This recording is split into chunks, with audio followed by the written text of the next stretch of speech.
ನಮಸ್ಕಾರ ಗೆಳೆಯರಿ, stock market Kannada ಚಾನಲ್ಗೆ ಸ್ವಾಗತ ಸುಸ್ವಾಗತ. ಗೆಳೆಯರಿ, ವಿಡಿಯೋದಲ್ಲಿ ಲಾಂಗ್ ಟರ್ಮ್ ಹಾಗೂ ಶಾರ್ಟ್ ಟರ್ಮ್ ರಿಟರ್ನ್ಸ್ ಬಗ್ಗೆ ಒಂದು ಕೇಸ್ ಸ್ಟಡಿಯನ್ನ ನಿಮ್ಮ ಮುಂದೆ ತರ್ತಾ ಇದ್ದೀನಿ.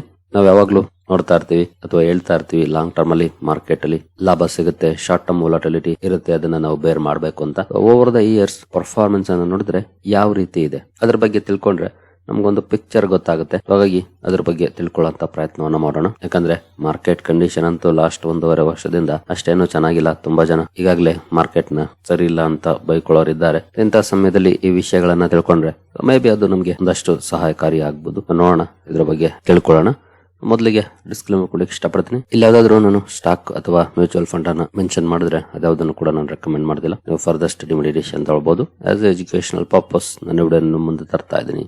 ಹಾಗೆ ಡಿಸ್ಕ್ರಿಪ್ಷನ್ ಅಲ್ಲಿ ಅಕೌಂಟ್ ಓಪನಿಂಗ್ ಲಿಂಕ್ ಇದೆ, ಅಕೌಂಟ್ ಅನ್ನು ಓಪನ್ ಮಾಡ್ಕೊಳ್ಬಹುದು. ಇನ್ವೆಸ್ಟ್ಮೆಂಟ್ ಗೆ ಸಂಬಂಧಪಟ್ಟಂತೆ ನಿಮ್ಗೆ ಏನಾದ್ರು ಸಪೋರ್ಟ್ ಬೇಕು ಅಂತಂದ್ರೆ ಈ ನಂಬರ್ ಗಳ ಮೂಲಕ ನಮ್ಮ ಟೀಮ್ ನ ಕಾಂಟ್ಯಾಕ್ಟ್ ಮಾಡಬಹುದು. ಇಲ್ಲಿ ಮೆನ್ಷನ್ ಮಾಡಿರುವಂತಹ ಎಲ್ಲ ಸರ್ವಿಸಸ್ ನಮ್ಮ ಮೂಲಕ ಸಿಗುತ್ತೆ. ಬಟ್ ಇದಕ್ಕೆ ಕಂಡೀಷನ್ ಒಂದೇ, ನಮ್ಮ ಮೂಲಕ ಅಕೌಂಟ್ ಓಪನ್ ಆಗಿರ್ಬೇಕು. ಹಾಗಾಗಿ ಡಿಸ್ಕ್ರಿಪ್ಷನ್ ಇರುವಂತಹ ಲಿಂಕ್ ಅನ್ನ ಬಳಸ್ಕೊಂಡು ಅಕೌಂಟ್ ಓಪನ್ ಮಾಡಿ ಕಾಂಟ್ಯಾಕ್ಟ್ ಮಾಡಬಹುದು. ಹೇಳಿದ್ರೆ ತುಂಬಾ ಜನ SIP ಅನ್ನ ಮಾಡ್ತಾ ಇರ್ತೀರಿ, ಸಿಸ್ಟಮ್ಯಾಟಿಕ್ ಇನ್ವೆಸ್ಟ್ಮೆಂಟ್ ಪ್ಲಾನ್. ಪ್ರತಿ ತಿಂಗಳು ಇಂತೆಷ್ಟು ಅಂತ ಮ್ಯೂಚುವಲ್ ಫಂಡ್ಸ್ ಅಲ್ಲಿ ಆಗ್ಬಹುದು ಅಥವಾ ಸ್ಟಾಕ್ ಅಲ್ಲಿ ಆಗ್ಬಹುದು ಹೂಡಿಕೆಯನ್ನ ಮಾಡ್ತಾ ಇರ್ತೀರಿ. ಈ SIP ಓವರ್ ದ ಇಯರ್ಸ್ ಮಾಡಿದಾಗ ಯಾವ ರೀತಿ ಇರುತ್ತೆ, 1 ಇಯರ್ ಅಲ್ಲಿ ಯಾವ ರೀತಿ ಪರ್ಫಾರ್ಮೆನ್ಸ್ ಅನ್ನ ಮಾಡಿದೆ, ಹಿಸ್ಟಾರಿಕಲ್ ಪರ್ಫಾರ್ಮೆನ್ಸ್ ಅನ್ನು ನೋಡಿದ್ರೆ, ಹಾಗೆ ಡೌನ್ ಆದ್ರೆ ಮ್ಯಾಕ್ಸಿಮಮ್ ಎಷ್ಟು ಡೌನ್ ಆಗಿದೆ, ಅಪ್ ಆದ್ರೆ ಮ್ಯಾಕ್ಸಿಮಮ್ ಎಷ್ಟು ಅಪ್ ಆಗಿದೆ, ಲಾಂಗ್ ಟರ್ಮ್ ಅಂತ ಏನಾದ್ರು ಇಟ್ಕೊಂಡ್ರೆ ಪಾಸಿಟಿವ್ ರಿಟರ್ನ್ಸ್ ಕೊಟ್ಟಿದ್ಯಾ ಅಥವಾ ಲಾಂಗ್ ಟರ್ಮ್ ಅಲ್ಲೂ ಕೂಡ ಎಲ್ಲಾದ್ರೂ ನೆಗೆಟಿವ್ ರಿಟರ್ನ್ಸ್ ಕೊಟ್ಟಿದ್ಯಾ, ಈ ಎಲ್ಲ ವಿಷಯಗಳನ್ನ ತಿಳ್ಕೊಳ್ಳೋದು ಬಹಳ ಇಂಪಾರ್ಟೆಂಟ್ ಆಗುತ್ತೆ. ಆ ನಿಟ್ಟಿನಲ್ಲಿ ಈ ಕೇಸ್ ಸ್ಟಡಿ ಮೂಲಕ ನಾವು ಈ ವಿಷಯವನ್ನ ತಿಳ್ಕೊಳ್ಳುವಂತ ಪ್ರಯತ್ನವನ್ನ ಮಾಡೋಣ.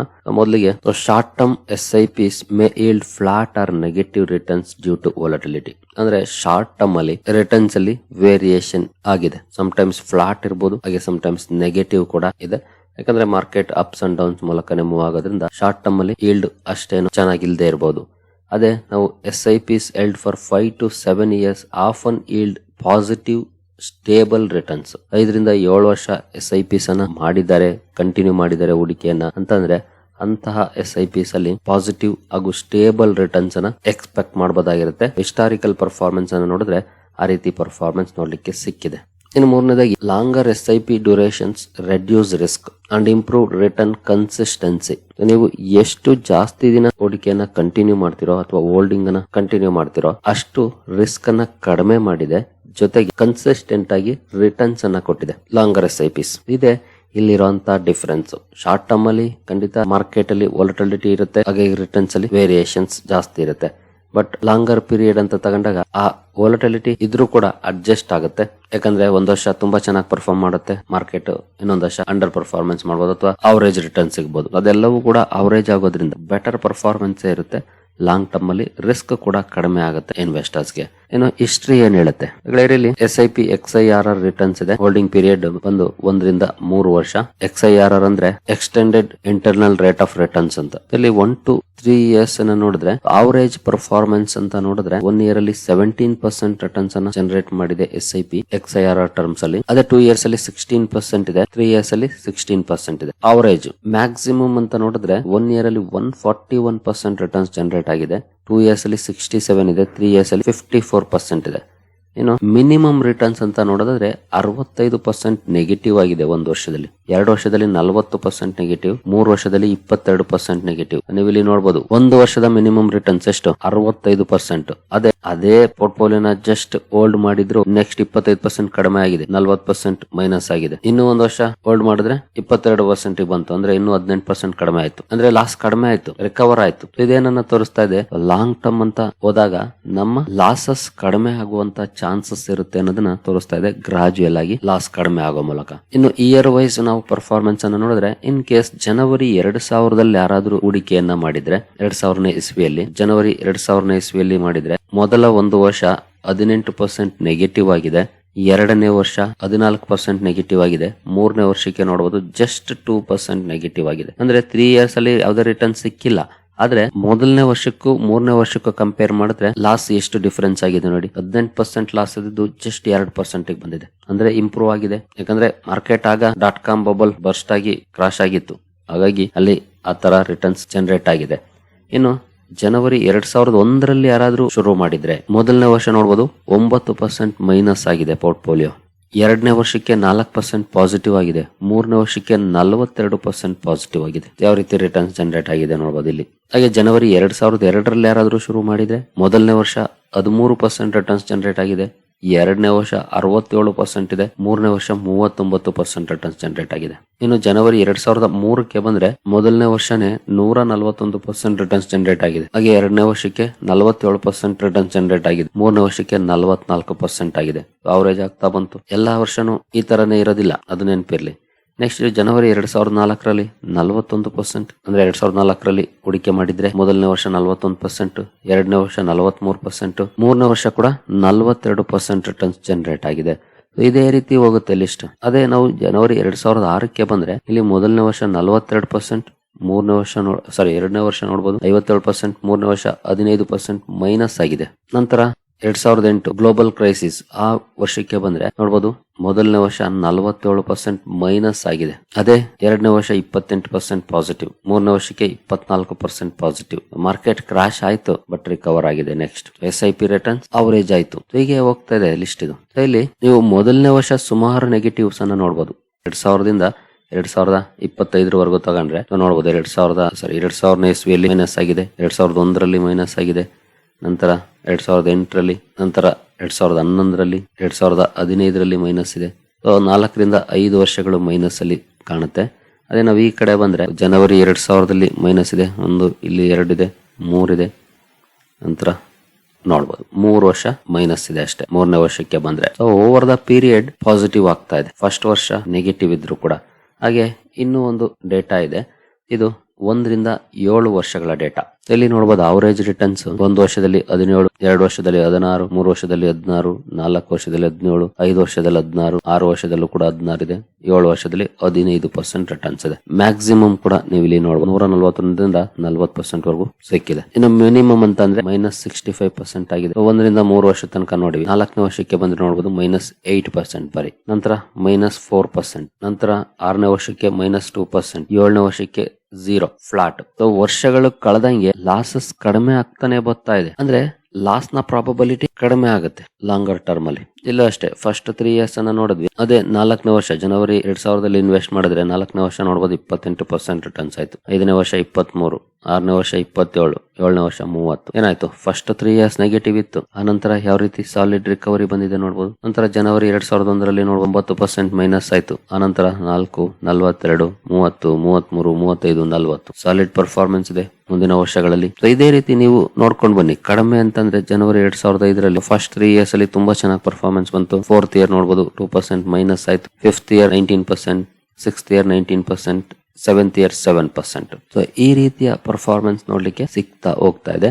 ಅಂದ್ರೆ ಲಾಂಗರ್ ಟರ್ಮ್ ಅಂತ ನಾವು ಹೂಡಿಕೆ ಮಾಡಿದಾಗ ಲಾಸ್ ನ ಪ್ರಾಬಬಿಲಿಟಿ ಕಡಿಮೆ ಆಗಿದೆ. ಇಲ್ಲಿ ನೋಡಬಹುದು ಆಫ್ಟರ್ 4th ಇಯರ್ ತುಂಬಾ ಕಡಿಮೆ ನೆಗೆಟಿವ್. ನಾವಿಲ್ಲಿ ಅಪ್ ಟು 21 ವರ್ಗು ಅಂದ್ರೆ 21 ವರ್ಷ ತಗೊಂಡ್ರೆ 5th ಇಯರ್ ಎಲ್ಲೆಲ್ಲಿ ನೆಗೆಟಿವ್ ಇದೆ ಅಂತ ಒಂದ್ಸಲ ನೋಡೋಣ. 5th ಇಯರ್ ಅಲ್ಲಿ ನೋಡಬಹುದು 5th ಇಯರ್ ನೆಗೆಟಿವ್ ಇಲ್ಲವೇ ಇಲ್ಲ, ಒಂದ್ ಕಡೆನೂ ನೆಗೆಟಿವ್ ಇಲ್ಲ. 4th ಇಯರ್ ಮಾತ್ರ ಒಂದು ಸಲ ನೆಗೆಟಿವ್ ಆಗಿದೆ, ಯಾವಾಗ 2005ರಲ್ಲಿ ಸ್ಟಾರ್ಟ್ ಮಾಡಿದ್ರೆ. 5th ಇಯರ್ ಅಲ್ಲಿ ನೆಗೆಟಿವ್ ಇಲ್ವೇ ಇಲ್ಲ. 6th ಇಯರ್ ಕೂಡ ನೆಗೆಟಿವ್ ಇಲ್ಲ. 7th ಇಯರ್ ಮಾತೆ ಬೇಡ ಬಿಡಿ, ಅಲ್ಲೂ ಕೂಡ ನೆಗೆಟಿವ್ ಇಲ್ಲ. 4th ಇಯರ್ ಅಲ್ಲೂ ಕೂಡ ಜಸ್ಟ್ ಒನ್ ಟೈಮ್ 21 ವರ್ಷದ ಡೇಟಾ ನೋಡಿದ್ರೆ ಒನ್ ಟೈಮ್ ಮಾತ್ರ ಮೈನಸ್ ಆಗಿದೆ 2%. ಅದನ್ನ ಹೊರತುಪಡಿಸಿದ್ರೆ ಇನ್ನೆಲ್ಲೂ ನೆಗೆಟಿವ್ ಪರ್ಫಾರ್ಮೆನ್ಸ್ ಇಲ್ವೇ ಇಲ್ಲ ಆಫ್ಟರ್ 4th ಇಯರ್ಸ್. ಸೊ ಇದೇ ಲಾಂಗ್ ಟರ್ಮ್ ನ ಗುಟ್ಟು. ಲಾಂಗ್ ಟರ್ಮ್ ಅಂತ ನಾವು ನೋಡಿದಾಗ ಯಾಕೆ ಸಕ್ಸಸ್ ಆಗ್ತೀವಿ ಅಂದ್ರೆ ಇದೇ ಕಾರಣಕ್ಕೆ. ಇನ್ನೂ ಒಂದು ಡೇಟಾ ಇದೆ, ಇದು 8 to 15 years data. 8 to 15 years ಬಂದ್ರೆ ಅವರೇಜ್ ರಿಟರ್ನ್ಸ್ ನೋಡಬಹುದು. 15 ಇಯರ್ಸ್ ಅಲ್ಲಿ 14% ಇದೆ, ಮ್ಯಾಕ್ಸಿಮಮ್ 18%, ಮಿನಿಮಮ್ 7%. ಮಿನಿಮಮ್ 7% ರಿಟರ್ನ್ ಸಿಕ್ಕಿದೆ 15 ವರ್ಷದಲ್ಲಿ, ಮೈನಸ್ ಇಲ್ವೇ ಇಲ್ಲ. ನೋಡಬಹುದು ಆಫ್ಟರ್ 7th ಇಯರ್ ಪ್ಲಸ್ ಆಗ್ತಾನೆ ಹೋಗಿದೆ. 2%, 3%, 4%, 5%, 6%, ಅಪ್ ಟು 5 to 6 ಇಯರ್ಸ್ ವರೆಗೂ ನೋಡಬಹುದು ಮಿನಿಮಮ್ ರಿಟರ್ನ್ಸ್ ಮೈನಸ್ ಆಗಿದೆ. ಬಟ್ ಆಫ್ಟರ್ 7 ಇಯರ್ಸ್ ಮೈನಸ್ ಇಲ್ವೇ ಇಲ್ಲ. ಇದೇನು ನಾನು ತೋರಿಸುತ್ತೆ ಕನ್ಸಿಸ್ಟೆಂಟ್ ಆಗಿ ನಾವು ಹೂಡಿಕೆಯನ್ನ ಮಾಡಿದ್ರೆ ಲಾಭ ಇರುತ್ತೆ ಅನ್ನೋದನ್ನ ತೋರಿಸುತ್ತೆ. ನೀವು ಇದೆಲ್ಲ ವರ್ಷಗಳನ್ನ ನೋಡಿ, ಜನವರಿ 2000ದಿಂದ ಹಿಡಿದು ಜನವರಿ 2021-22ವರೆಗೂ ನಮಗೆ 15 ವರ್ಷದ ಡೇಟಾ ಅಂದ್ರೆ ಜನವರಿ 2011ರಿಂದ ಇಲ್ಲಿವರೆಗೂ ಸಿಗುತ್ತೆ. ಇನ್ ಕೇಸ್ ಯಾರಾದ್ರೂ ಜನವರಿ 2011ರಲ್ಲಿ ಶುರು ಮಾಡಿದ್ರೆ ನೋಡಬಹುದು ಫಸ್ಟ್ ಇಯರ್ 25% ಮೈನಸ್ ಇದೆ, ನಂತರ 12, 10, 19, 11, 9, 13, 12, 12, 13, 15, 13, 14, 14, 14%. 15 ಇಯರ್ಸ್ ಅಲ್ಲಿ 12% XIRR ಇದೆ. ಇದನ್ನ ನೀವು CAGR ಟರ್ಮ್ಸ್ ಅಲ್ಲಿ ಲೆಕ್ಕ ಹಾಕೊಳ್ಳಿ. ನಾವು ಒಂದ್ಸಲ ಲೆಕ್ಕ ಹಾಕೋಣ. ನಾನೀಗ ಒಂದು SIP ಕ್ಯಾಲ್ಕುಲೇಟರ್ ಓಪನ್ ಮಾಡಿದೀನಿ. ಫಾರ್ ಎಕ್ಸಾಂಪಲ್ ಒಂದು 10,000 ಹಾಕೋಣ ನಾವು. 10,000 ಹಾಕೋಣ per month. Expected rate of returns ನಾವು ಈಗ ತಾನು ನೋಡಿದ್ವಲ್ಲ 14 ಇದೆ ಲಾಸ್ಟ್ 15 years ಅಲ್ಲಿ. 14 ಇದೆ, ನಾವು ಇದನ್ನ 15 ಮಾಡೋಣ. 15 ಮಾಡಿದ್ರೆ ನೋಡ್ಬೋದು ನಮ್ಮ ಇನ್ವೆಸ್ಟ್ಮೆಂಟ್ ಆಗುತ್ತೆ 18 ಲಕ್ಷ. ಎಸ್ಟಿಮೇಟೆಡ್ ರಿಟರ್ನ್ಸ್ ಬಂದು 38,52,000. ಟೋಟಲ್ ಆಗುತ್ತೆ 56,52,071. 14% ರಿಟರ್ನ್ಸ್. ನಾವ್ ಇಲ್ಲೇನು ಇದೆ ಆನ್ ಅವರೇಜ್ 14% ರಿಟರ್ನ್ಸ್ ಲೆಕ್ಕ ಹಾಕಿದ್ರೆ ನಮ್ಗದು ಡಿಫರೆನ್ಸ್ ಆಗ್ಬೋದು. 14-15 ಆಗ್ಬೋದು ಅಥವಾ 14-13 ಆಗ್ಬೋದು. ಚಾನ್ಸಸ್ ಅಂತೂ ಇದ್ದೇ ಇರುತ್ತೆ. 1% ಜಾಸ್ತಿ ಆದ್ರೂ ಖಂಡಿತ ಬಿಗ್ ಡಿಫರೆನ್ಸ್ ಆಗುತ್ತೆ. ಫಾರ್ ಎಕ್ಸಾಂಪಲ್ ನಾವ್ ಇಲ್ಲೇ 1% ಜಾಸ್ತಿ ಮಾಡಿ ನೋಡೋಣ. ತುಂಬಾ ಜನ ಕೇಳ್ತಾರೆ 1% ಏನ್ ಡಿಫರೆನ್ಸ್ ಮಾಡುತ್ತೆ ಸರ್ ಬಿಡಿ ಸರ್ ಅಂತ ಅನ್ಬೋದು. ಬಟ್ ಇಲ್ಲಿ ನೋಡ್ಬೋದು 56,52,000 ಇದೆ ಟೋಟಲ್ ಗ್ರೋ ಆಗಿರೋದು. 15% ಮಾಡೋಣ ನೋಡ್ಬೋದು 61,63,000 ಆಯ್ತು. ಅಂದ್ರೆ 56 ಇದ್ದಿದ್ದು 5 ಲಕ್ಷಕ್ಕಿಂತ ಜಾಸ್ತಿ ಪ್ಲಸ್ ಆಯ್ತು. ಜಸ್ಟ್ 1% ಡಿಫರೆನ್ಸ್ 5 ಲಕ್ಷ ಪ್ಲಸ್ ಆಯ್ತು. ಅದೇ 1% ಮೈನಸ್ ಆದ್ರೆ ಏನು 14 ಇತ್ತಲ್ಲ, 13 ಮಾಡಿದ್ರೆ 51 ಲಕ್ಷ. ಅವಾಗ್ಲೇ ಎಷ್ಟಿತ್ತು 56 ಚಿಲ್ಲರೆ. ಅಗೇನ್ ನಿಯರ್ಲಿ 5 lakh ಕಡಿಮೆ ಆಯ್ತು. 1% ಬಿಗ್ ಡಿಫರೆನ್ಸ್ ಅನ್ನ ಮಾಡುತ್ತೆ ಲಾಂಗ್ ಟರ್ಮ್ ಅಲ್ಲಿ. ನಮಗೆ ಶಾರ್ಟ್ ಟರ್ಮ್ ಅಲ್ಲಿ 1% ಏನು ಬಿಗ್ ಡಿಫರೆನ್ಸ್ ಮಾಡದೇ ಇರಬಹುದು, ನಾರ್ಮಲ್ ಅನ್ಸ್ಬೋದು. ಬಟ್ ಲಾಂಗರ್ ಟರ್ಮ್ ಅಲ್ಲಿ 1% ತುಂಬಾನೇ ಡಿಫರೆನ್ಸ್ ಮಾಡುತ್ತೆ. ಜಸ್ಟ್ 1% ನೋಡಿದ್ವಲ್ಲ 5 ಲಕ್ಷಕ್ಕಿಂತ ಜಾಸ್ತಿ ಡಿಫರೆನ್ಸ್ ಅನ್ನ ಮಾಡುತ್ತೆ 15 ವರ್ಷ ಅಂತ ಲೆಕ್ಕ ತಗೊಂಡ್ರೆ.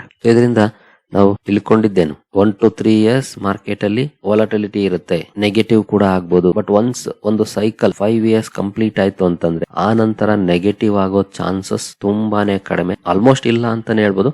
ಬಟ್ ಸ್ಟಿಲ್ ತುಂಬಾನೇ ಕಡಿಮೆ. ಇದನ್ನ ನಾವು ಈ ಕೇಸ್ ಸ್ಟಡಿ ಮೂಲಕ ತಿಳ್ಕೊಂಡಿದೀವಿ ಇವತ್ತು. ಇದನ್ನ ನೀವು ಲೈಫ್ ಲಾಂಗ್ ನೆನ್ಪಿಟ್ಕೊಳ್ಳಿ. ಖಂಡಿತ ಮಾರ್ಕೆಟ್ ಅಂತ ಒಳ್ಳೆ ಪರ್ಫಾರ್ಮೆನ್ಸ್ ಅನ್ನ ಈಗ ಮಾಡದೇ ಇರ್ಬೋದು, ತುಂಬಾ ಬೋರ್ ಹೊಡಿಸ್ತಿರ್ಬೋದು, ಫ್ರಸ್ಟ್ರೇಟ್ ಮಾಡ್ತಿರ್ಬೋದು. ಆದ್ರೆ ಓವರ್ ದ ಪೀರಿಯಡ್ ರಿಟರ್ನ್ಸ್ ಅನ್ನ ಜನರೇಟ್ ಮಾಡಿ ಕೊಡುತ್ತೆ. ಅಲ್ಲಿವರೆಗೂ ಕಾಯುವಂತ ತಾಳ್ಮೆ ನಮಗಿರ್ಬೇಕು. ಸೊ ಶಾರ್ಟ್ ಟರ್ಮ್ ನಾಯ್ಸ್ ಏನಿದೆ ಇದು ಪಾರ್ಟ್ ಆಫ್ ದ ಜರ್ನಿ. ಅದನ್ನು ನೀವು ಫೇಸ್ ಮಾಡ್ಕೊಂಡು ಮುಂದುವರಿಬೇಕು. ಆಗಲೇ ನಿಮ್ಗೆ ಮಾರ್ಕೆಟ್ ಅಲ್ಲಿ ಏನಾದ್ರೂ ಲಾಭ ಮಾಡ್ಲಿಕ್ಕೆ ಸಾಧ್ಯ ಆಗೋದು. ಸರಿಗಳಿರಿ, ನಿಮ್ಮಲ್ಲಿ ಯಾರಿಗಾದ್ರೂ ಸ್ಟಾಕ್ ಮಾರ್ಕೆಟ್ ಬಗ್ಗೆ ಕಲಿಯುವಂತ ಆಸಕ್ತಿ ಇದ್ರೆ ನಮ್ಮ ತರಬೇತಿ ಕಾರ್ಯಕ್ರಮ ಇದೆ, ಜಾಯ್ನ್ ಆಗ್ಬೋದು. ಇಲ್ಲಿ ಯಾವುದೇ ರೀತಿಯ ಸ್ಟಾಕ್ ರೆಕಮೆಂಡೇಶನ್ ಸಿಗೋದಿಲ್ಲ. ಆದರೆ ಒಂದೊಳ್ಳೆ ಕಂಪನಿಯನ್ನ ಆಯ್ಕೆ ಮಾಡ್ಲಿಕ್ಕೆ ಏನೆಲ್ಲ ಸ್ಟಡಿ ಮಾಡಬೇಕು ಅನ್ನೋದ್ರ ಬಗ್ಗೆ ಫಂಡಮೆಂಟಲ್ ಅನಾಲಿಸಿಸ್ ಆಗ್ಬೋದು, ಟೆಕ್ನಿಕಲ್ ಅನಾಲಿಸಿಸ್ ಆಗ್ಬೋದು, ಅಥವಾ ಫಂಡಮೆಂಟಲ್ ಅಂಡ್ ಟೆಕ್ನಿಕಲ್ ಅನಾಲಿಸಿಸ್ ಅನ್ನ ಇಂಟಿಗ್ರೇಟ್ ಮಾಡಿ ರೈಟ್ ಟೈಮ್ ಎಂಟ್ರಿ ಎಕ್ಸಿಟ್ ಗಳನ್ನ ಹೇಗೆ ಫೈಂಡ್ ಮಾಡಬಹುದು ಅನ್ನೋದರ ಬಗ್ಗೆ ಆಗ್ಬೋದು. ಈ ಎಲ್ಲ ವಿಷಯಗಳನ್ನ ಒಳಗೊಂಡಿರುತ್ತೆ. ಲೈಫ್ ಲಾಂಗ್ ಸ್ಟಾಕ್ ಮಾರ್ಕೆಟ್ ಜರ್ನಿಯಲ್ಲಿ ಉಪಯೋಗಕ್ಕೆ ಬರುವಂತ ಕಂಟೆಂಟ್ ನ ಈ ಕಾರ್ಯಕ್ರಮ ಹೊಂದಿರುತ್ತೆ. ಇಂಟ್ರೆಸ್ಟ್ ಇರೋರು ಇಮೇಲ್ ಮೂಲಕ ಸಂಪರ್ಕ ಮಾಡಬಹುದು. ಸರಿಗಳಿರಿ, ಈ ವಿಡಿಯೋ ನಿಮಗೆ ಇಷ್ಟ ಆಗಿದೆ ಅಂದ್ಕೊಳ್ತೀನಿ. ಹಾಗೆ ಡಿಸ್ಕ್ರಿಪ್ಷನ್ ಅಲ್ಲಿ ಅಕೌಂಟ್ ಓಪನಿಂಗ್ ಲಿಂಕ್ ಇದೆ, ಅಕೌಂಟ್ ಅನ್ನು ಓಪನ್ ಮಾಡ್ಕೊಳ್ಬಹುದು. ಮುಂದಿನ ವಿಡಿಯೋದಲ್ಲಿ ಸಿಗೋಣ. ಅಲ್ಲಿವರೆಗೂ ಜೈ ಹಿಂದ್, ಜೈ ಕರ್ನಾಟಕ.